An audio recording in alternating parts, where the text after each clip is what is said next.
Sardar Bhagat Singh. No one amongst the armed revolutionaries received as much publicity and popularity as Sardar Bhagat Singh did. He had offered all his courage, valor, and intelligence at the altar of the nation. He had a leader like Chandrasekhar Azad, and they resurrected an organization which was on its last legs. Chhatrapati Shivaji was his idol, and Swatantravir Savarkar his source of inspiration.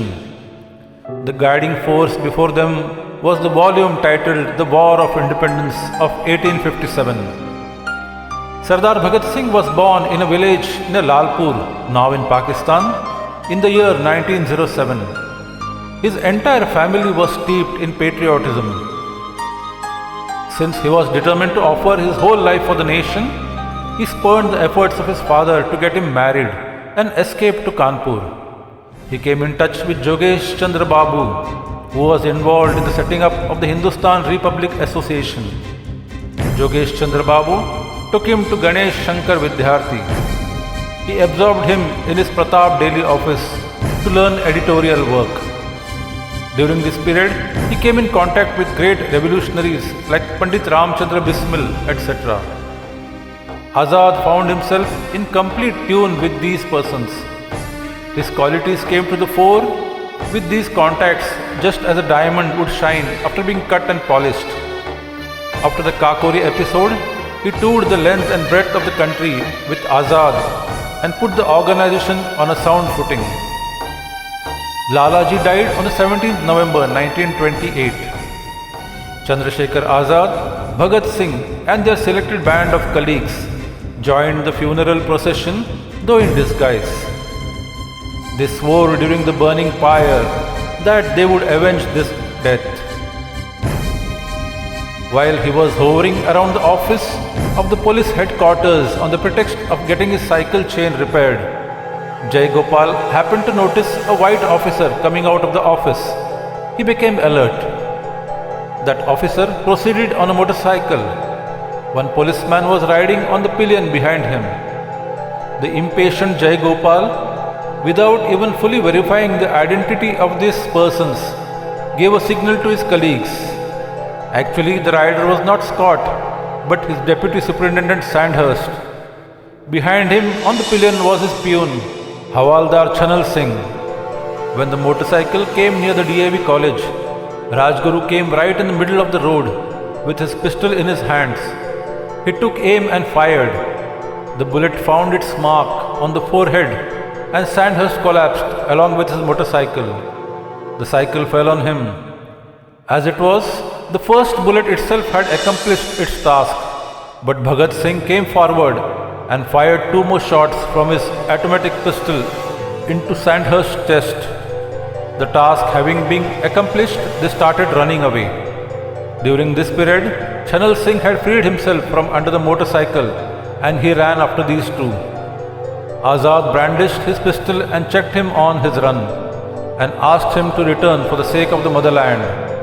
But mouthing some filthy words at Azad, he continued his chase. Azad was helpless. Azad then had to use his Mauser, which did its job. The bullet hit Chanal at vital points. Sandhurst had been killed on the spot. The revolutionaries reached their places of safety. Lahore city was then cordoned off. All routes leading to outside the city were sealed. But even through this very strict security, Azad managed to escape in the guise of a mendicant sadhu. Bhagat Singh reached the railway station in the garb of a military officer. As a ploy to distract police attention, Durga Bhabhi assumed the role of his wife and accompanied him with her son Rahul. Rajguru posed as their servant. Thus they all reached Kolkata safely, dodging the police successfully. The government introduced in the assembly the Public Safety Bill to crush any opposition to the government, and the Trade Dispute Bill to kill all local native commerce and trade. The Speaker Vithalbhai Patel was to announce his decision on that day, but to voice their opposition to both these bills and to draw the attention of the world to this revolutionary struggle for independence, as also to subdue the government, it was proposed that Bhagat Singh should explode a bomb in the assembly on that day and get himself arrested. The court was then to be used as a forum to put the views of the organization before the world. With him was to be Batukeshwar Datta. On 8th April 1929, Bhagat Singh and Batukeshwar Datta sat in the visitors' gallery of the assembly. Clad in khaki military dress, Bhagat Singh and Dutt had each brought a bomb concealed in their clothing. In addition, Bhagat Singh carried with him 2 loaded Browning pistols of German make and some loose cartridges in his coat pocket. Dutt had with him a bag containing leaflets. At 12:35 p.m., Speaker Vithalbhai Patel arose to announce his decision. That very moment, Bhagat Singh hurled the bomb in the open area before the treasury benches. The assembly chamber reverberated with slogans like Vande Mataram, Down with Imperialism, Inqilab Zindabad, to be immediately followed by the din of the bomb explosion. Both these valiant persons were continuing to shout slogans. 2 European sergeants, Johnson and Terry, rushed forward. The 2 quietly surrendered themselves. Their plan to draw the attention of the world was successful because all the newspapers all over the world had published this news prominently on their front pages. On 7th May 1929, the preliminary hearing of the assembly bomb explosion case started in the court of Magistrate Pool, set up in the central jail itself. Barrister Asaf Ali represented the defense. Both refused to make any statement before the magistrate and reserved their statements to be made before the sessions court. After the preliminary hearing was over, the regular hearing started before the sessions judge of Delhi, Middleton, on 4th June 1929.